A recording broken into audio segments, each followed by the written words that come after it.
Assalamualaikum warahmatullahi wabarakatuh. Kami dari kelompok 4 yang terdiri dari Rizka, Alfira, Nurdella Wijayanti, dari Ical Risaldi. Kami akan membahas materi promosi penjualan. Tujuan pembelajaran ini adalah yang pertama, memahami apa itu promosi penjualan dan karakteristik promosi penjualan. Kedua, memahami tujuan promosi penjualan. Ketiga, memahami bagaimana cara kerja promosi penjualan. Keempat, memahami jenis-jenis promosi penjualan. Pengertian promosi penjualan. Jadi, meskipun menggunakan istilah promosi, tetapi pengertian dari promosi penjualan itu berbeda dengan promosi itu sendiri. Promosi merupakan salah satu variabel di dalam marketing mix atau bauran dari pemasaran.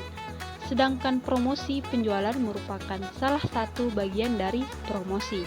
Jadi, promosi penjualan adalah bagian dari bauran promosi di mana produk dipromosikan menggunakan banyak strategi yang berorientasi pelanggan jangka pendek untuk merangsang permintaan produk dengan membuatnya lebih menarik dan atau layak untuk meningkatkan penjualannya. Karakteristik promosi penjualan. Promosi penjualan adalah bagian penting dari strategi komunikasi pemasaran perusahaan, sejalan dengan periklanan, hubungan masyarakat, dan penjualan personal. Pada intinya, promosi penjualan merupakan aktivitas pemasaran yang mengusulkan nilai tambah dari suatu produk untuk mendapatkan lebih dari sekedar yang ada dari nilai produk dalam jangka waktu tertentu guna mendorong pembelian konsumen, efektivitas penjualan, atau mendorong upaya yang dilakukan oleh tenaga penjualan. Ada 3 hal yang mendasar dalam promosi penjualan, yaitu yang pertama, penting sekali bagi promosi penjualan untuk berjalan selaras dengan periklanan. Oleh karena itu, strategi pengembangan promosi penjualan membutuhkan perhatian khusus. Yang kedua, umumnya terdapat 3 sasaran yang dituju dalam promosi penjualan, yakni konsumen, penjualan perantara, dan tenaga penjualan. Yang ketiga, promosi penjualan merupakan senjata kompetitif yang memberikan dorongan ekstra bagi pasar sasaran untuk membeli atau mendorong satu merek di atas merek yang lain dalam penjualan. Selanjutnya, tujuan promosi penjualan. Tujuan utama dari promosi adalah modifikasi tingkah laku konsumen, menginformasikan, mempengaruhi, dan membujuk serta mengingatkan konsumen sasaran tentang perusahaan dan produk atau jasa yang dijualnya. Jadi, promosi bertujuan untuk menyebarkan informasi produk yang dijual oleh perusahaan kepada konsumen agar konsumen tertarik dengan produk yang ditawarkan dan akhirnya melakukan keputusan pembelian. Ada juga tujuan lain, termasuk yaitu yang pertama, menciptakan pasar untuk produk baru. Terkadang sulit untuk menetapkan permintaan akan produk baru. Dalam kasus seperti itu, perusahaan memilih untuk meningkatkan beberapa penjualan dengan menggunakan strategi sales promosi, seperti harga penetrasi, penawaran, diskon, dan prinsip kelangkaan. Yang kedua, untuk tetap kompetitif, perusahaan menggunakan teknik promosi penjualan, sementara untuk bersaing dengan strategi pemasaran jangka pendek pesaing. Yang ketiga, untuk mendapatkan kepercayaan supplier. Teknik promosi yang efektif akan meningkatkan penjualan produk. Hal ini meningkatkan pendapatan supplier dan membuat mereka lebih memilih merek tersebut. Yang keempat, untuk membawa produk ke pasar baru. Pasar baru seringkali dimasuki. Sales promosi meningkatkan daya tarik dan membuat lebih banyak pelanggan mencoba produk baru. Yang kelima, meningkatkan kesadaran merek. Ini mencakup insentif menarik yang membantu meningkatkan kesadaran merek yang pada akhirnya menghasilkan lebih banyak penjualan. Yang keenam, mempertahankan pelanggan lama.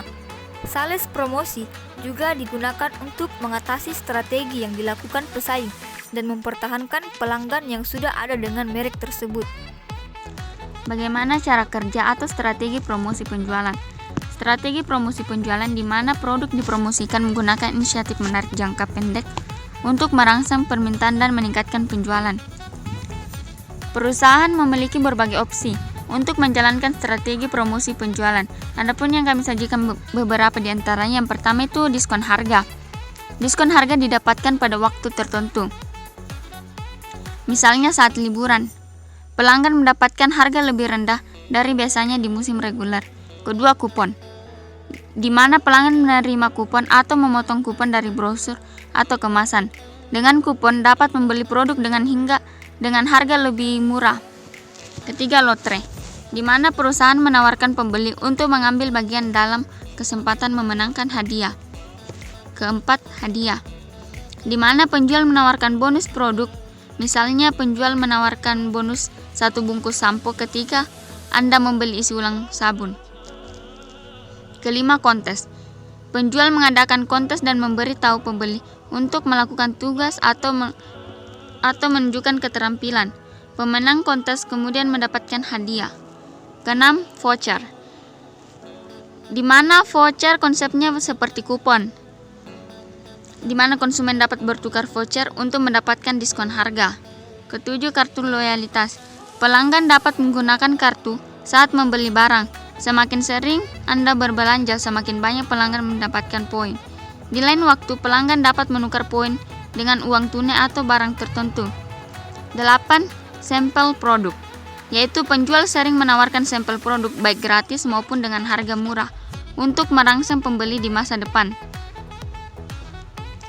Dan yang terakhir, tempat penjualan material, yaitu penjual menghiasi toko mereka dengan poster atau penjaga untuk menarik pelanggan ke toko mereka.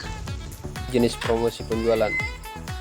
Sales promotion secara garis besar dapat dibagi menjadi 2 jenis sesuai dengan target promosi, yaitu bisnis ke konsumen B2C dan bisnis B2B.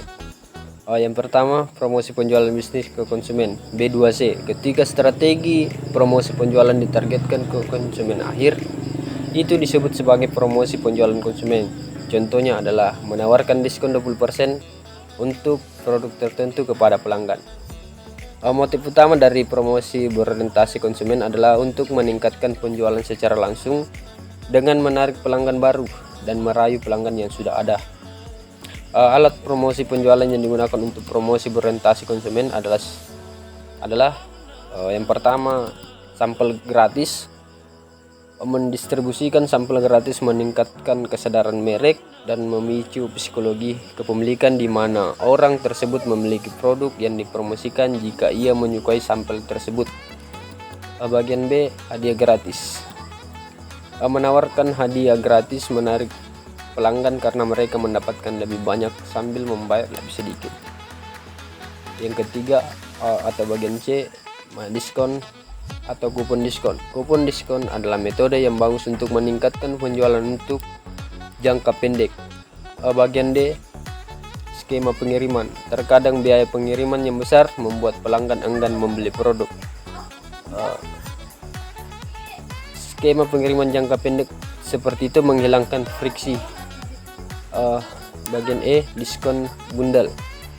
Penawaran ini adalah cara terbaik untuk mengurangi inventaris yang tidak terjual. Ini termasuk menjual produk yang dibandel dengan harga lebih rendah daripada saat jumlah produk tersebut dibeli secara terpisah.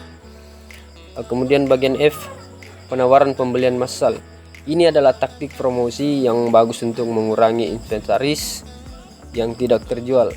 Ini termasuk memberikan diskon kepada pelanggan yang membeli dalam jumlah besar. Kemudian yang kedua, promosi penjualan bisnis ke bisnis B2B.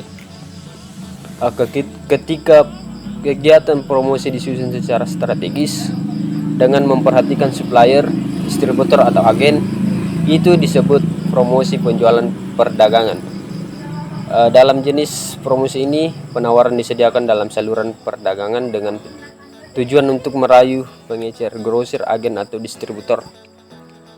Hal ini dilakukan untuk mendapatkan lebih banyak ruang panjang dibandingkan dengan pesaing.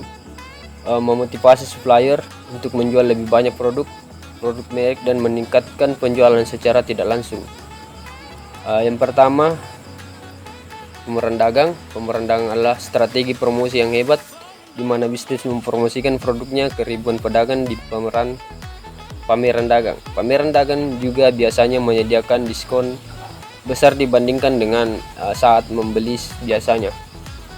Bagian B, dorongan uang, juga dikenal sebagai SWIFT. Teknik ini mencakup pembayaran ekstra kepada pedagang untuk memotivasi mereka untuk memenuhi tujuan yang ditentukan. Misalnya memberikan mereka bonus 50.000 per unit untuk menjual produk A dan 30.000 untuk menjual produk B untuk jangka waktu tertentu. Kemudian bagian C, pemenuhan pesanan. Ini adalah hadiah yang diberikan kepada pedagang atau grosir dan pengecer untuk memesan produk dalam jumlah tertentu. Kemudian bagian D, penawaran dagang. Ini adalah konsesi khusus yang diberikan kepada pedagang untuk mendorong mereka mempromosikan produk tertentu dan meningkatkan penjualannya untuk jangka waktu terbatas. Yang kelima, buying allowance, diskon khusus yang diberikan kepada penjual ketika mereka memesan sejumlah produk tertentu.